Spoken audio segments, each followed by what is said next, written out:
Beneath the smoky, nicotine-stained lights, this brave, battle-hardened warrior, the UK demolition and construction industry, took its place in the ring. For decades, this journeyman had taken everything the world could throw at it, absorbing punishment until its reflexes inevitably slowed. Yet this latest sequence of rounds proved uniquely brutal. This once great champion was subjected to a relentless, unforgiving combination of blows and self-inflicted wounds. Throughout the contest, the crowd stayed on its feet, whispering that the old warrior might finally be ready to drop. When the opening bell sounded, the industry barely had time to find its footing before the first major blow landed. It came in the form of Brexit, a sharp, disorientating jab that completely disrupted the fighters' footwork and rhythm. For years, the sector had relied on a steady, highly skilled influx of European labour to keep projects moving on time and within budget. But when the political landscape shifted, that pipeline was severed. An immediate exodus of essential migrant workers followed. The real tragedy of this opening round was that it exposed a complete lack of a backup plan. Those workers left, and they were never really replaced. The domestic talent pipeline was caught flat-footed, leaving project managers staring at empty schedules and half-manned sites. It was a stinging opening sequence that left the industry visibly winded, struggling to maintain its pace as the manpower simply vanished. Just as the industry adjusted its stance to cope with the labour shortage, a global pandemic landed what could so easily have been a knockout blow.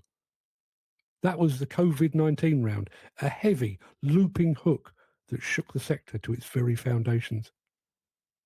The government granted the sector key worker status, which turned out to be a double-edged sword. While other businesses closed their doors, construction was ordered to keep fighting.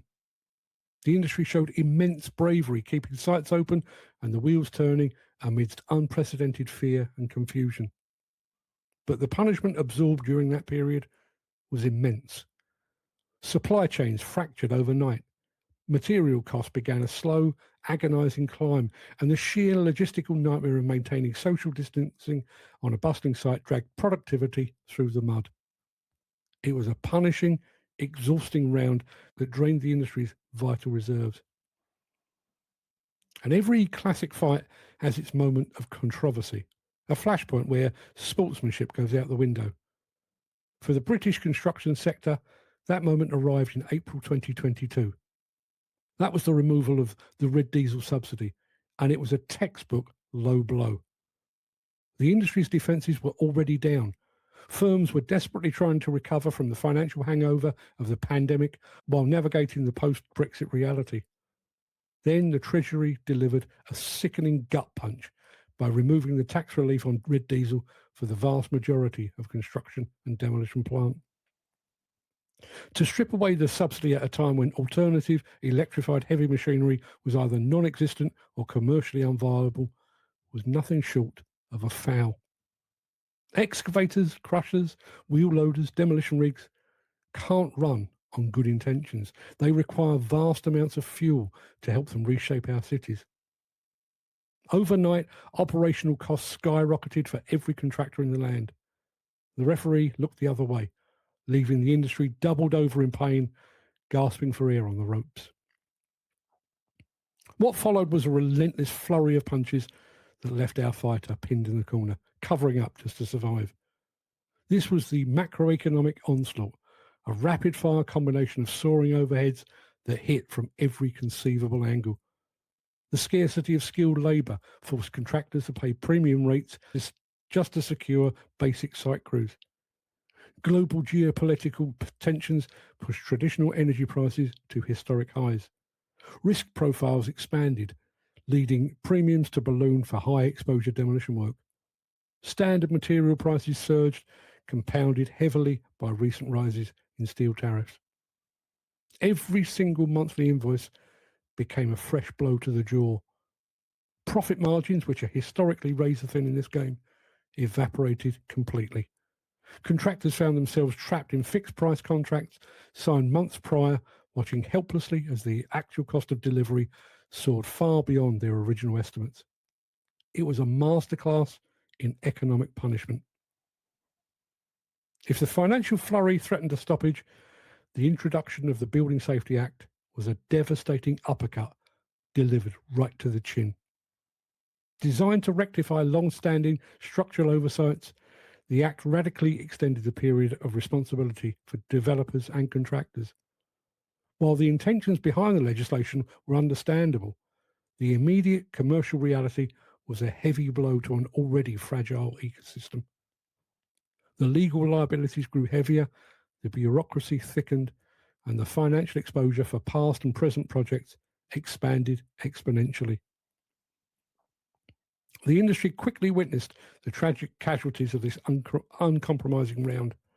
The high-profile collapse of Ardmore Construction sent shockwaves through the entire industry dressing room, serving as a stark reminder of just how fragile even the most respected outfits had become. The regulatory landscape shifted so violently that one wrong step on a major contract suddenly meant instant ruin.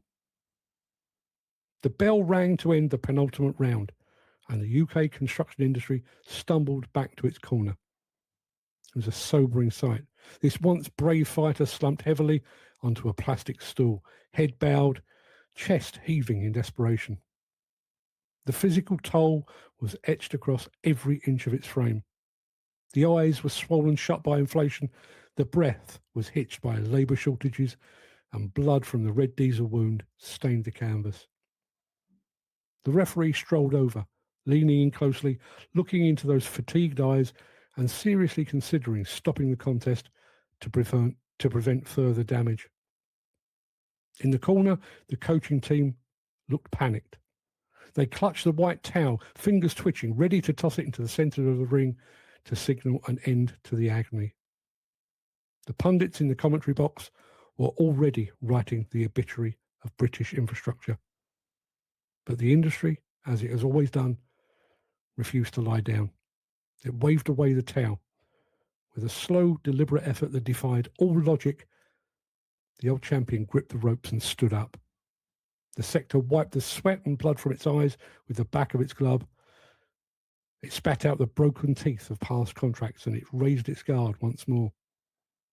The bones ached and the muscles screamed, but the spirit remained. The referee should have stepped in, but instead he stepped back. As the bell sounded for the next round, the UK demolition and construction industry stepped forward into the centre of the ring, a little unsteady on its feet, but ready to do battle all over again. And the cornermen lowered the white towel that might have saved this tired old fighter from itself, and they rubbed their hands together in anticipation of another payday.